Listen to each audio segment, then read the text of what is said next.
Guys, welcome back to the University of Smooth Nighttime Edition. I'm your host, Nix in the Dark, back as usual. This time, another What Women Value multi segment analysis, male physicality. Yes, dipping back in that well. We've already said that size and strength are the default settings when it comes to physical intimacy, but we've impressed upon you that that's not the full story. Now we start to get into it. When you, as a man who is trying to get by and you feel like you don't measure up, I know that feeling, I've had it before. You feel like you're seeing these other dudes succeeding in ways that you're not, and this is really bothering you. Ask this question: compared to what? Or compared to who? This is critical. Context matters a ton. As a man who is interested in a woman that you see on a regular basis and want to get to know better, if you're on her radar at all, first, congratulations. That's where you want to be, on her radar. Ask yourself, who do you think she's comparing you to? Is she comparing you to her current boyfriend, her ex-boyfriend, the other dudes that she sees in class, the other dudes that she sees in the bar, in the gym, at the office?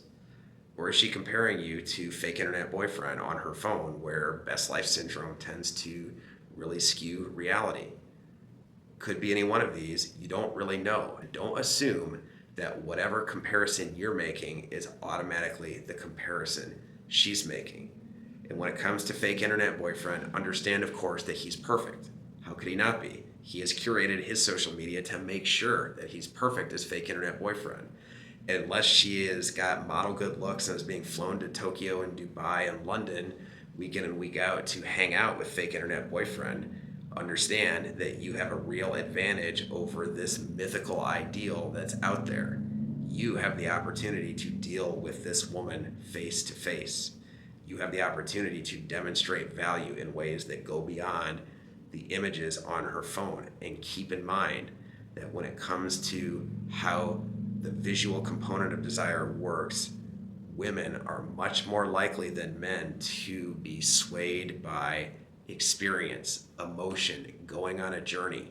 So when you can go up and talk to a girl and look her in the eye and demonstrate confidence and strength in a way that fake internet boyfriend does not have the opportunity to do, you will find that in instances it may change like that. I have certainly seen it happen where all it took was a passing comment to get a woman really, really interested because you triggered her emotion in a positive way.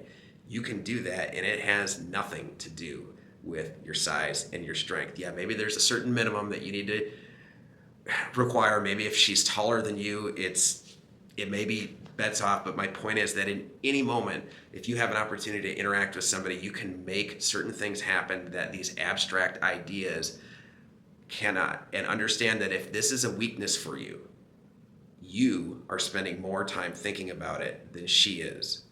I put out a lot of content focusing in this area because it was a weakness for me for a long time. I was obsessed with the idea that I must not measure up, and that had so much to do with my lack of success when I was frustrated.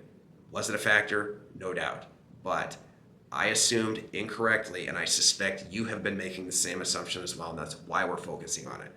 I assumed incorrectly that it all came down to this, and that wasn't the case. When you ask compared to what, you understand that you don't know what the measuring stick is. Yours may be different than hers, and there are many ways of overriding it, and she's not thinking about it the same way you are. Let's say you see that dude who has the decided size and strength advantage that women tend to prefer. Are you actually scared of him? Are you actually intimidated by him because he may be bigger and perhaps stronger than you? No, you're not. He's just another dude. He's just another dude that you deal with, and there are probably plenty of instances where you feel quite confident in how you can handle yourself with him, not because you think you can kick his ass, but because you're just not afraid of him. Get out there and deal with people, deal with men and women of all shapes and sizes, and you will find that you are simply not afraid, and that will read as confidence. And so that woman who may, again, have a default preference for the guy who fits those checkbox qualities better than you could be overridden really quick, or she will just notice that you're really confident in a way that he's not, or that he's just neutral or inert. That's going to come across. That is how you can build and demonstrate value that goes beyond the static features. And as we've always said, you can build muscle even if you cannot get bigger, taller, and be more physically imposing on that dimension. So understand, this is where we begin to help you dismantle this self-limiting belief that has convinced you that as long as you have these other guys who have the tail of the tape over you, that it's all said and done with. Definitely not the case. Acknowledge it, respect the limitation, then do what you can to build value on every dimension, and it will quickly become almost an afterthought in the vast majority of your interactions. Thanks for listening. Like, subscribe, and follow You Smooth for more content.